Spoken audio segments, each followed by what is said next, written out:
mighty success story, one of the most remarkable in pop history. But that's just the start. One Direction is now writing a surprising new chapter. Here's PJ Madden. One Direction doesn't know take one. There they look. Oh no, yeah, does he?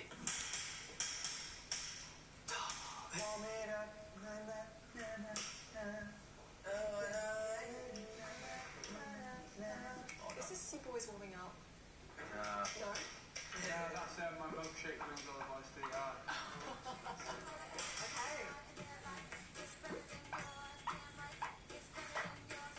Okay. No, it's up to you. Oh yeah, yeah.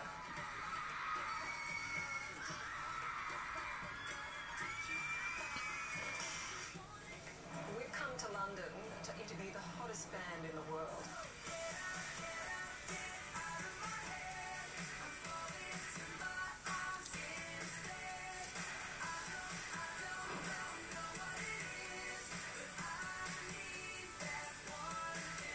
Hello, boys. Hello.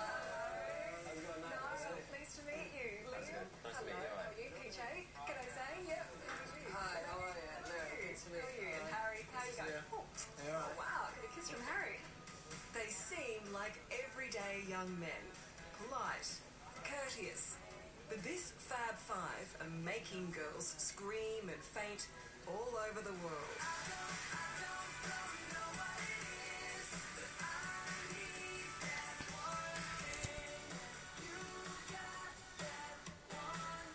Wherever I go, no matter what I read, one word seems to define you boys, and that's hysteria.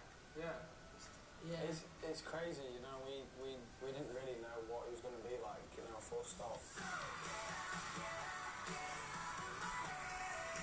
My nieces, who are huge fans, they gave me 3 tips. They said, Auntie PJ, under no circumstances, you're not to flirt, you're not to wink at the boys, and you're certainly not to touch them. Otherwise... She's telling you the wrong advice. Absolutely terrible. A couple of weeks before you boys arrived, I tried to do some shopping in the city, and there was a store selling One Direction merchandise. Oh yeah. There were girls literally crying over One Direction mugs and erasers and pens and posters. Who doesn't need an eraser? Or a mug? Everyone makes mistakes. But should fans be crying over it? I don't even know what it is that makes them cry. I think it's an interesting, like, psychology. Yeah, me too. Yeah. Kind of. What's that exactly?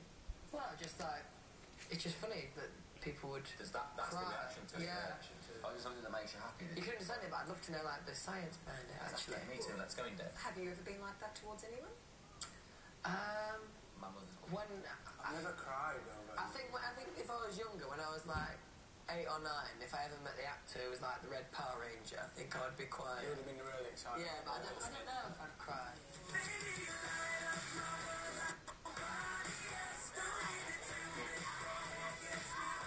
One Direction is this generation's teenage crush. The popularity of the pop group seems to defy logic. No one's heard a note from their new album, but already pre-sales make it the fastest seller of all time. And that's just the start. I think the songs on this album are a bit more meaningful than the last albums. I think that's the main difference, really. It's a bit more live, and we wrote a lot of them as well, so that's good news. Is it sounding more mature? I just think because I've done much tour and we've done, our voices have just got a bit better, I think. You've recently gone through puberty, haven't you? So Yes, I have, yeah. That made a massive difference. Loads of bumpers. Yeah. Loads of bumpers. And how did you boys cope with that? Welcome. He was quite hormonal at the time, yeah, he's quite hormonal. Sometimes you'd have a little squeak in his voice. Yeah. But we just used him to do it.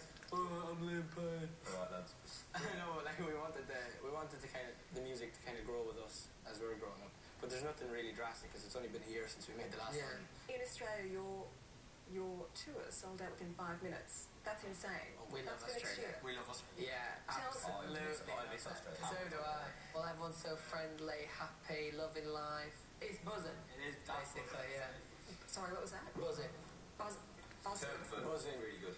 Really good. Sorry, that I'm must really be... happy. Buzzing about that. Oh, you're buzzing about that, right? Okay, what do you think of Australian girls? Fit, yeah. Lovely.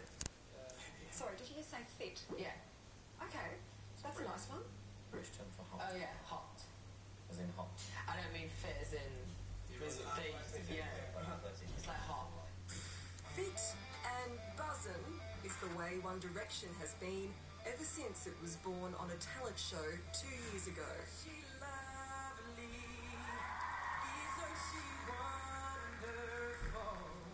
They were 5 solo artists. On the British version of X Factor. You've got 3 S's. Thank you so much. Liam, it was your second time. So when you walked out on that stage, did you think, right, I've got something to prove? Yeah, well, no, to be honest, that was the whole thing of it, really. I thought I had a point to prove, so I just went for it.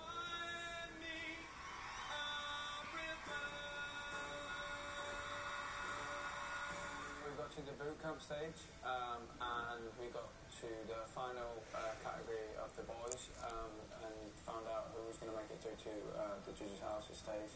None of us made it through, and we were about to leave, and then they called us back. Zayn, Liam Payne, Harry Styles. Oh my god. Guys, follow me this way. Thank you so much for coming back. We just feel that you're too talented to let go of. We've decided to put you through. When you were told that, you were looking around at the boys you'd be matched with. What did you think? The first conversation we had was, we stood like in a circle, and I went, let's all dress like Louis, because I like his shoes. And that was like the biggest issue that we thought we had, like deciding on what colours we were going to wear.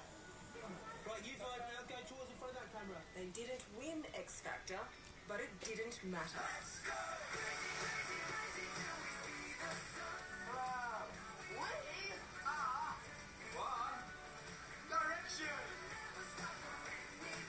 We see you boys now. You're all getting along. You're all like the best of friends.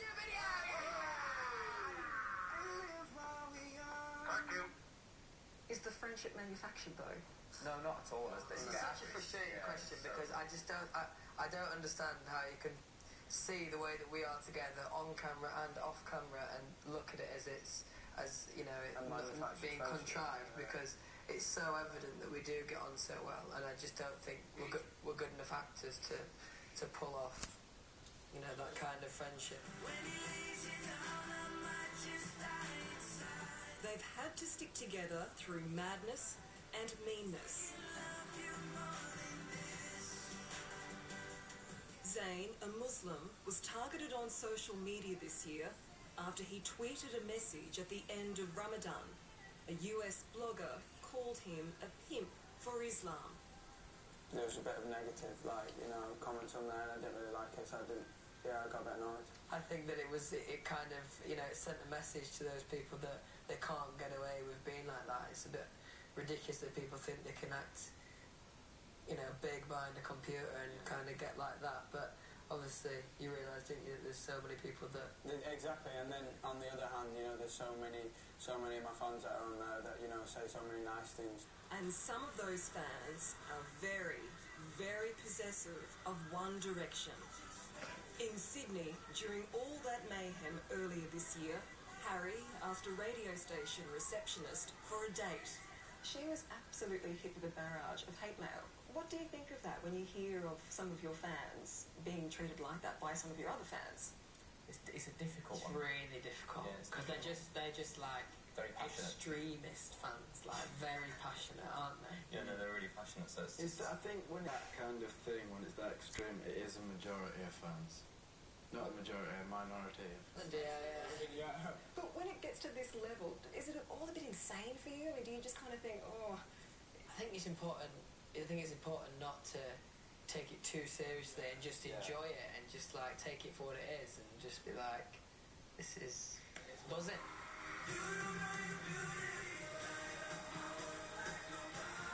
None of us come from, families that, have a lot of money originally, so it's just nice, and I think we appreciate it so much more. Is it buzzing? Yeah, it's buzzing. Okay, I believe that's all we have time for, unfortunately. Thank you very much. Best of luck with everything. Thank you. And, Australia will be looking forward to you coming. We can't wait to film it.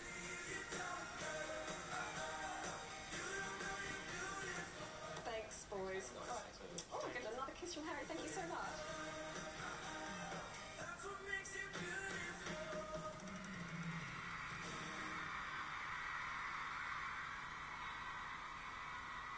PJ, One Direction's new album